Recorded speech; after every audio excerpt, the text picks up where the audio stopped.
Hamas released dozens of hostages in the Gaza Strip over the weekend. President Biden is skipping an important climate summit and will also look at what's causing an abnormal surge in female green sea turtles. That's some of what we'll get to today on The 7 from The Washington Post. I'm Jeff Pierre. It's Monday, November 27th. Let's get you caught up with today's 7 stories. At number 1, more than 50 hostages were released as part of a deal between Israel and the militant group Hamas. They included Israeli women and children and Thai and Philippine nationals who were taken from southern Israel during Hamas's deadly attack last month. One of those released yesterday was Avigail Idan, a 4-year-old American Israeli.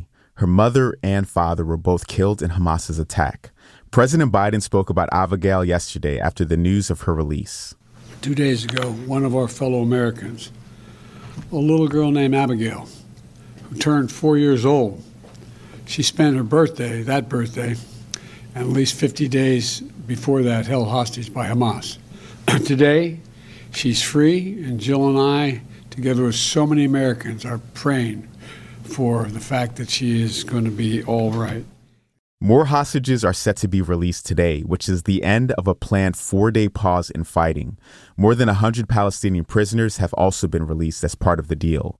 But both Israel and Hamas have signaled an openness to extending the pause in exchange for the release of more hostages and prisoners. Number 2, 3 Palestinian students were injured in a shooting in Vermont. Police said a gunman approached the students in Burlington on Saturday and shot them at least 4 times before fleeing. All 3 remain hospitalized. A 48-year-old man has been arrested in connection with the shooting, and police are looking into the possibility that it was a hate-motivated crime. The Arab American Anti-Discrimination Committee, a civil rights group, said it believed the students were targeted because they're Palestinian. They said the men were wearing keffiyehs, a traditional Arab scarf, at the time of the attack.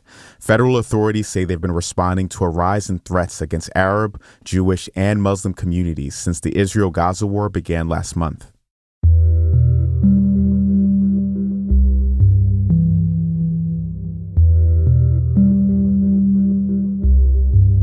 President Biden will skip a leaders' summit at a climate conference in Dubai this week. That's number 3. World leaders will gather at the annual UN Climate Change Conference, known as COP28, on Friday and Saturday. Biden has attended the event for the past 2 years. It's not clear why the president has decided to skip this gathering. His absence will raise some difficult questions. The U.S. is the biggest historic emitter of greenhouse gases, and Biden's decision means the U.S. will face more criticism from developing countries that have done the least to cause climate change, but are the most vulnerable to its consequences. At number 4, Derek Chauvin was stabbed in federal prison. The former Minneapolis police officer was seriously injured in Arizona on Friday and taken to a hospital for treatment. The Federal Bureau of Prisons said employees contained the incident and performed life-saving measures on the inmate. They didn't name the inmate as Chauvin, but Minnesota's Attorney General confirmed he was stabbed. Chauvin was convicted in the 2020 murder of George Floyd, which sparked racial justice protests that summer. The Supreme Court declined to hear his appeal in that case last week. At number 5, climate change is leading to a surge in female green sea turtles. Green sea turtles bury their eggs in the sand on nesting beaches, and over the course of about 2 months, they develop from embryos into tiny turtles. Researchers found that human-caused pollutants in oceans, like heavy metals, may mimic a female sex hormone in turtle embryos, and that causes them to develop into females. And just like a lot of other reptiles, a sea turtle's sex development is influenced by the temperature of its nest. So a hotter planet leads to even more females. That means the turtles now have fewer males to mate with, which puts the survival of the endangered species at risk. Some turtle groups are already 99% female, and another study found that one of the largest populations in the world has been producing primarily females for at least 20 years. Zoom fatigue may take a toll on the brain and heart. That's number 6.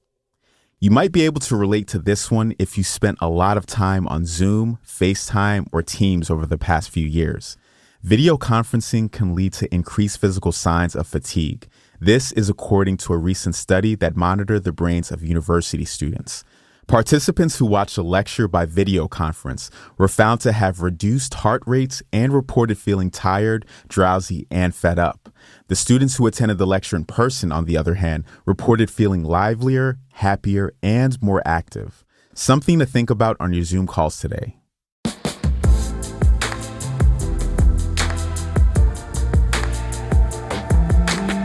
And at number 7, the novel Prophet Song by the Irish writer Paul Lynch won this year's Booker Prize. The Booker is one of the top literary prizes in the English-speaking world. Prophet Song is Lynch's 5th novel. It imagines Ireland descending into fascism. It follows the life of a scientist and mother of 4 after her husband gets hauled in for questioning by the secret police. The book is written without paragraph breaks or quotation marks, and this helps create a sense of claustrophobic dread. Prophet Song will be published in the United States next month. So, you've been hearing a lot about subscriptions from us lately. It's because ad-free audio is now available for all Washington Post subscribers in Apple Podcasts. But here's another reason to subscribe. It's our biggest sale of the year. Our Black Friday sale runs now through November 29th. You can get a whole year of the Washington Post, plus that ad-free audio for just 99 cents every 4 weeks. Don't miss the chance to subscribe at our lowest price of the year. Just go to WashingtonPost.com/subscribe. And thank you. I'm Jeff Pierre, and I will meet you back here tomorrow.